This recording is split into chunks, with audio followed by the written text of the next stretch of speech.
But I'll pick up where I left off. Building a coven. It will be a long night, I'm sure. Today has been a lot. Tonight as well. Everything is chaotic in my mind. A fever dream.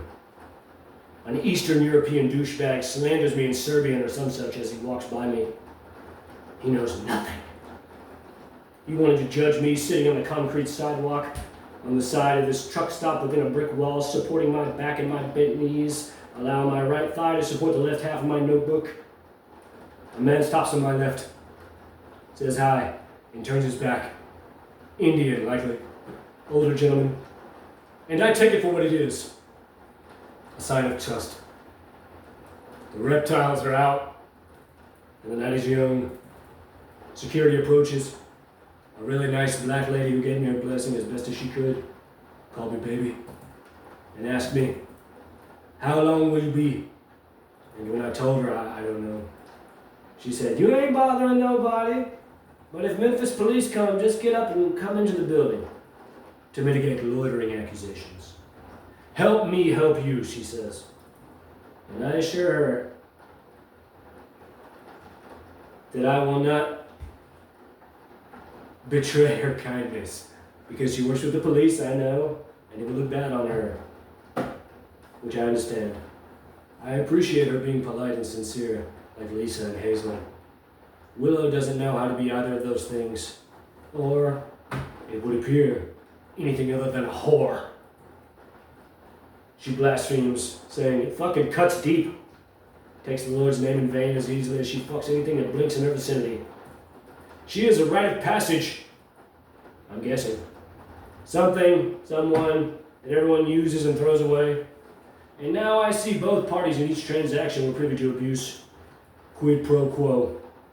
He gets pussy, she steals his secrets, his secret desires and dreams and ambitions and fears, and every time until now, she operated with diplomatic immunity. I'm the reckoning. My fear waxes. This is a dangerous place. And though I have nothing of value, I have a bright light which any cosmic vampire will immediately latch onto and attempt to steal, as with Willow. I stood in the light near the northeastern entrance and stuck my thumb out for over an hour, only seeing maybe a dozen semis and as many cars, before deciding to come over here and write. And was blessed by the same security guard with a bunch of hot food off the line because they were going to throw it away. Small victories as the fog settles in the air. It is a thickening, not soup, not cloudy, a mist of vapors. Willow uses music, or she thinks she does, as a weapon, and again I hear Alice Locke. The thought of her singing loud and completely tone deaf is quite humorous to consider. Perhaps she has talents beyond occult mentalism and sex. However, I do not know what they are. That is to say, no, she is devoid of passion or skill of any merit. And I know she is there in her ivory tower, contemplating these arduous considerations as Atlas supports the world. Gosh, what a complicated, nuanced circumstance. Love the man you forged an immaculate psychic connection with, who wants nothing other than to support you and help you, or betray that sincerity and devotion he has proven 1,000 times over to continue being the town bicycle. I don't know. This man doesn't care how many Eskimo brothers he has, not a whit. But maybe never loving anyone genuinely is somehow better? The logic is ridiculous, adolescent at best, at worst, high evil.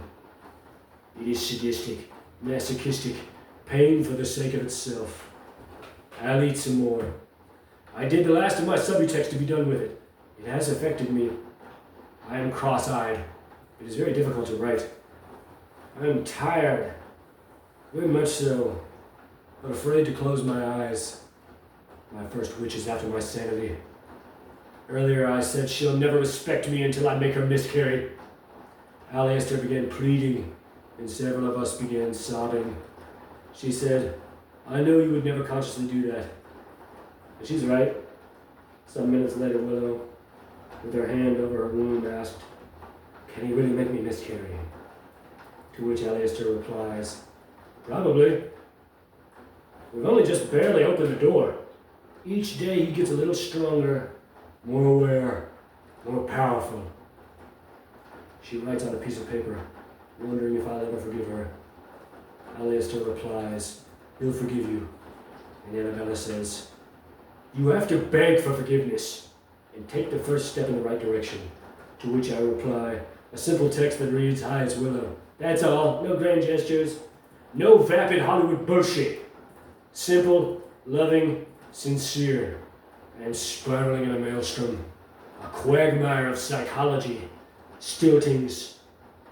All my second guessing and doubting myself stems from wanting her to be happy, and wanting her to love me, to let me feel that feeling always. I've spent the last 8 years, going on 9, completely above desire. And true, my fear was unfounded. It still was a leap of faith. I fell in love with her. Weighing the merit of the situation, I believed her honest because of my appreciation of her father. So I relented with an open heart to carve a path to reconciliation through love. And in reply, she immolated me in humiliation until all that was left was to piss on my corpse. Now there is nothing left to do. Perhaps she continues torturing me. I'll say it again. I can't control what they do. But it's just more of the same. Base, Freudian, reductionist, materialistic, atheistic categorization. Pure fucking tack. She is incapable of flaws because, in order to be flawed, you have to have some merit or metal which can be corrupted, tarnished, or damaged in some way. But she is as empty as the Kansas prairie. Her psychic horizon is a flat, two-dimensional piece of paper which cannot be folded or bent or written upon. It exists. Nothing more.